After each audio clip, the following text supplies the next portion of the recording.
আসসালামু আলাইকুম everyone. I hope আপনারা সবাই অনেক বেশি ভালো আছেন। আমিও আলহামদুলিল্লাহ আপনাদের সবার দোয়া ও ভালোবাসায় অনেক ভালো আছি।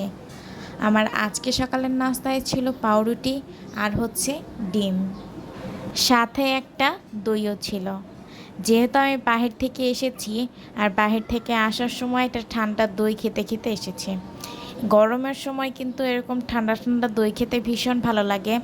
যেহেতু আজকে বাহিরে অনেক বেশি রোদ ছিল, এজন্য একটা দই কিনে তারপর খেতে খেতে এসেছি। বাসায় এসে যেহেতু তিনতলা বেয়ে উঠতে হবে, এজন্য দই কিনে নিয়ে আসছি, সেটা খাবো আর হচ্ছে উঠবো। যেহেতু শেষ হয়নি তাই বাসায় এসে শেষ করলাম। এরপর হচ্ছে নাস্তাটা করে নিলাম।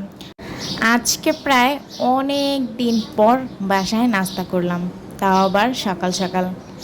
যাই হোক, নাস্তাটা করে তারপর কিছুক্ষণ বাহিরের ওয়েদার দেখলাম। আজকে বাহিরের ওয়েদারটা অনেক বেশি সুন্দর ছিল, তবে প্রচণ্ড পরিমাণে রোদ ছিল আর প্রচণ্ড পরিমাণে গরম ছিল। তবে বাহিরের ওয়েদারটা দেখতে ভালো লাগছিল। যাই হোক, এদিকে হচ্ছে বিছানাটা খুব সুন্দর মতো গুছিয়ে নেওয়া হয়েছে। বিছানা যদি পরিপাটি থাকে তাহলে কিন্তু দেখতেও ভালো লাগে এবং মনটাও অনেক বেশি ভালো লাগে। তারপর হচ্ছে বিছানা এবং রুমটা খুব সুন্দর মতো গুছিয়ে এখন হচ্ছে আম্মু রান্না বান্না করতে চলে এসেছে। এখানে হচ্ছে খাসি মুরগি রান্না করা হবে আজকে, এই জন্য ফ্রিজ থেকে খাসি মুরগি বের করে রেখে দেওয়া হয়েছে।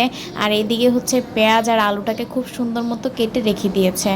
এইদিকে হচ্ছে ভাতটাও বসিয়ে দিয়েছে, আর এদিকে হচ্ছে এখন বুট আর আলু সিদ্ধ করে নিচ্ছে।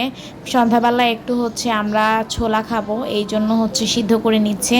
আর এখন হচ্ছে মুরগির মাংসটা আম্মু রান্না করবে। প্রথমেই হচ্ছে পেঁয়াজ আর কাঁচামরিচটাকে একদম সুন্দর মতো পাটায় বেটে নিয়েছে। এর আগে একদিন যেদিন রান্না করা হয়েছিল ওই দিন হচ্ছে খাসি মুরগিটাকে হাতে মাখিয়ে রান্না করা হয়েছে। তবে হাতে মাখিয়ে কেন যেন খাসির মুরগিটা খেতে একদমই ভালো লাগেনি, এজন্য হচ্ছে আজকে এইভাবে রান্না করতেছে। এখানে হচ্ছে পরিমাণ মতো হলুদ গুঁড়া, মরিচ গুঁড়া, তারপর বোম্বে চিকেনের একটা মশলা ছিল, সেই মশলাটা দিয়ে দিয়েছে। তারপর হচ্ছে পরিমাণ মতো জিরা গুঁড়া, ধনিয়া গুঁড়া দিয়ে এখন হচ্ছে মশলাটাকে খুব সুন্দর মতো কষিয়ে নিয়েছে। এরপর হচ্ছে এখন খাসি মুরগিটাকে দিয়ে দিচ্ছে।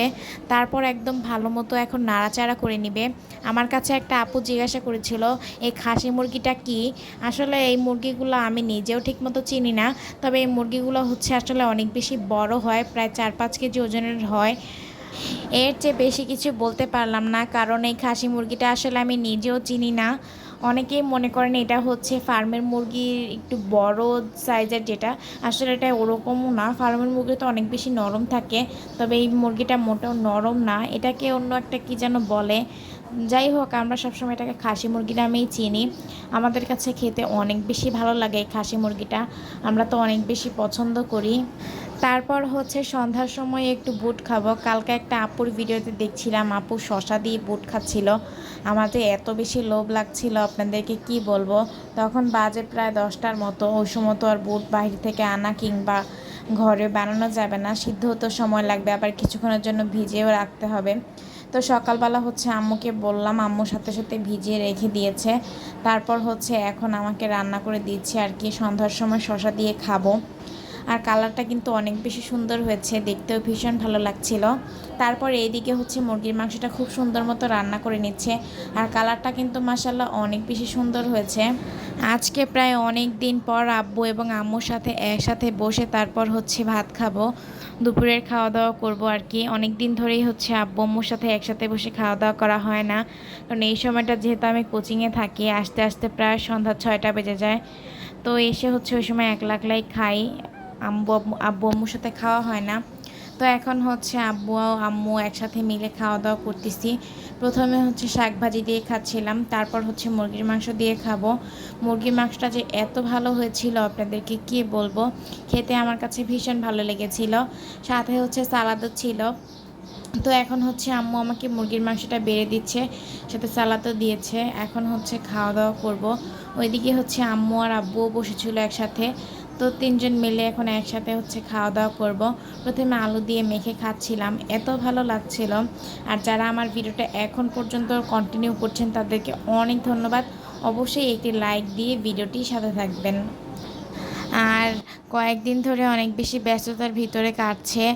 অনেক আপুদের ভিডিও দেখা হচ্ছে না। যাদের ভিডিও দেখতে পাচ্ছি না সবাই একটু ক্ষমার দৃষ্টিতে দেখবেন। ইনশাআল্লাহ খুব তাড়াতাড়ি অ্যাক্টিভ হয়ে আপনাদের সবার ভিডিওগুলো দেখব। আজকের মতো বিদায় নিচ্ছি। ভালো থাকবেন সবাই। আল্লাহ হাফেজ।